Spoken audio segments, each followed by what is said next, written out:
Assalamualaikum warahmatullahi wabarakatuh dan salam sejahtera. Saya Gaisa Niradia. Saya akan mewakilkan kumpulan kami untuk membentangkan berkaitan dengan laporan bahan bantu mengajar. Seterusnya kita akan masuk kepada penerangan berkaitan dengan jenis BBM yang telah kumpulan kami hasilkan. Kami memberi nama BBM kami sebagai roda impian. Baiklah, roda impian ini adalah sejenis BBM yang kami hasilkan, bukan elektronik. Dan kategori modelnya adalah bahan jentian yang menyerupai bahan sebenar. Bahan 3 dimensi yang mewakili struktur, rupa bentuk, dan fungsi. Seterusnya kita akan masuk kepada sasaran, bahan yang diperlukan, serta tempo untuk kami membuat bahan bantu mengajar ini. Sasaran kami dalam menghasilkan roda impian ini adalah untuk kanak-kanak yang mengalami masalah membaca. Dan bahan-bahan yang kami perlukan kotak, kertas warna, pensel, gunting, gam, pin jarum, dan pembaris. Kesemuanya adalah berharga sebanyak Rp10.000 dan tempo membuatnya selama sejam. Seperti yang semua dapat lihat, ini adalah merupakan gambar roda impian yang telah kami hasilkan. Setiap seorang daripada ahli kumpulan kami perlu menghasilkan roda impian tersebut. Baiklah, penerangan sudah, gambar pun sudah saya tunjukkan.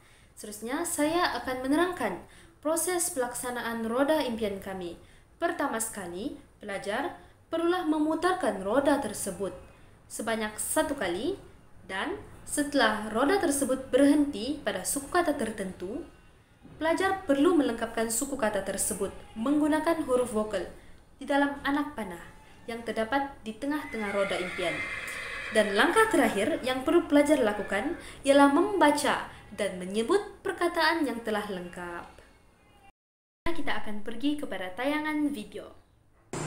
Baiklah kelas, hari ini kita akan buat satu permainan. Di depan cikgu ialah roda impian. Ini merupakan satu permainan. Sebelum itu cikgu akan tunjukkan dahulu cara untuk menggunakannya. Okey, di sini ada huruf I, vokal ataupun huruf I lah. Kita akan pusing roda ini. Bila anak panah berhenti di salah satu, dia akan membentuk satu perkataan. Misalnya I-S-T-E-R-I, isteri. Saya mahu kamu datang untuk coba. Silakan. Pusing ini?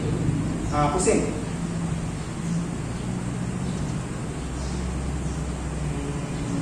Okey, dia berhenti di mana? Iu. Jadi coba baca.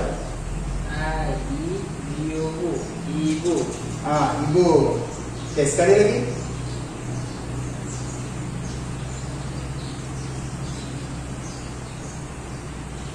I-I-T.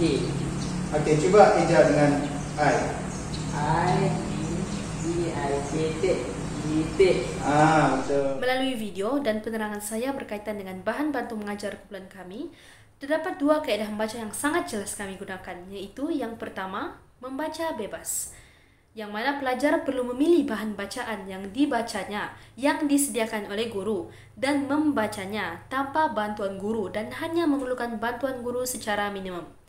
Jika dilihat dalam konteks bahan bantu mengajar yang kami hasilkan, selesai daripada pelajar memutarkan roda tersebut, pelajar perlu membacanya tanpa bantuan guru dan guru hanya boleh memberikan sedikit clue ataupun hint untuk pelajar agar lebih jelas. Manakala kaedah membaca yang kedua ialah membaca dengan bantuan guru. Kaedah yang memerlukan seorang guru untuk mengarahkan seorang pelajar membaca bahan bacaan. Melalui kaedah ini pula, jika dilihat dalam konteks bahan bantu mengajar kami, kaedah ini memerlukan pelajar perlu menunggu arahan guru untuk membaca perkataan tersebut. Misalnya, perkataan yang diperolehi adalah perkataan obor.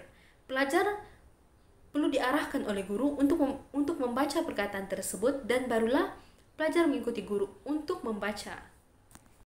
Seterusnya, saya yakin dan pasti setiap projek dan bahan yang dihasilkan pasti mempunyai kelebihan dan kekurangannya yang tersendiri.